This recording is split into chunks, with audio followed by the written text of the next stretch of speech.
Isang tulog kami sa gabi. Isang adlaw. Mabidyo ako dali. Tipos! Yay!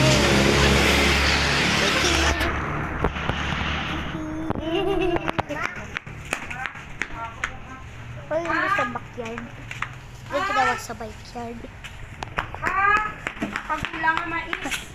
Ha? Ako lang.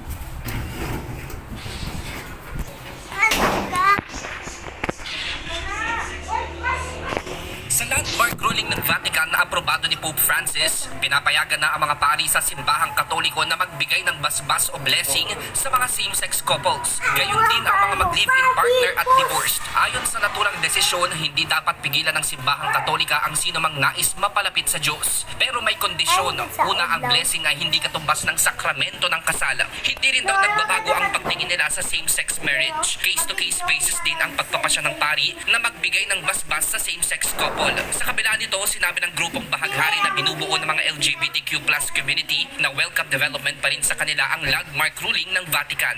Kinikilala po natin na isa po itong forma ng pag-abante na kinikilala na ang LGBT persons pag nagmamahalan sila may karapatan na ma-recognize sa ilalim ng simbahan.